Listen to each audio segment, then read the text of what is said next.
لیکن ہمیں ڈر ہی بڑے رہتے ہیں، اسلام تے چلے تے بڑھے گا کہ میری تو روٹی بھی کھو لڑی۔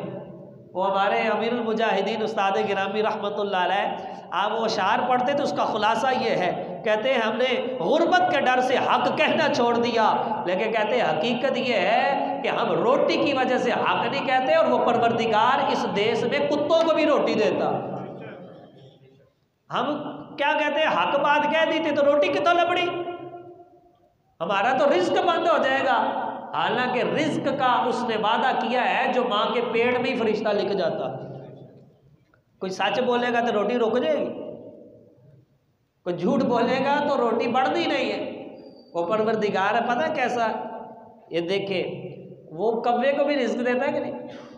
کوے کھاتے کچھ نہیں کھاتے، یہ تو اڑتے ہیں تو ہمیں کھاتے نظر آتے ہیں نا۔ میں کوے کی حقیقت آپ کو بتاتا ہوں کیا ہے۔ یہ جو کوا ہوتا ہے نا، یہ جب انڈے سے نکلتا ہے نا، اس کا پر کوئی نہیں ہوتا، یہ بالکل ایک سرخ رنگ کی گوشت کی بوٹی لگتا ہے، ایک بال بھی نہیں اس کے اوپر ہوتا۔ اچھا جب وہ گوشت کا ٹکڑا لگتا ہے نا، تو وہ کوے کی جو مادہ ہوتی ہے نا، جس کو ماں کہہ سکتے ہیں، جب وہ انڈے سے نکلتا ہے نا تو اس کو دیکھ ڈر جاتی ہے اور وہ گھونسلہ چھوڑ کے بھاگ جاتی ہے۔ تو پھر کوے کا بچہ پلتا کیسے جب ماں ہی چلی گئی؟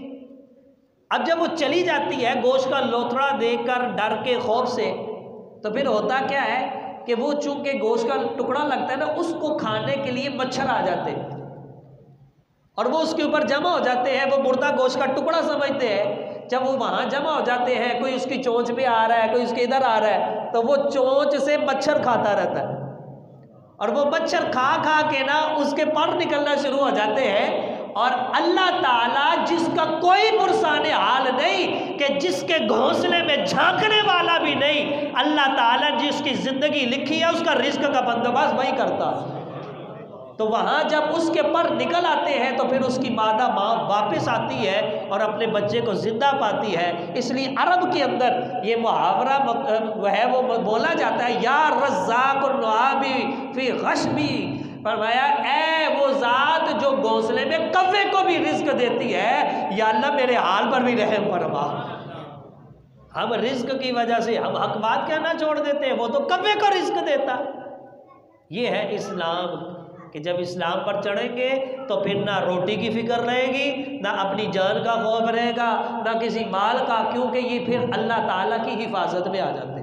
پھر اللہ تعالیٰ خود حفاظت فرماتا ہے، جو اللہ کے دین کے لیے نکلتے ہیں نا، اس کا محافظ خود رب ذوالجلال کا۔ لیکن اس کے لیے یقین کامل ہونا چاہیے، اس کے لیے عقیدہ پکا ہونا چاہیے۔ جب انسان کو یقین کامل ہو جاتا ہے پھر وہ بہادر ہو جاتا ہے۔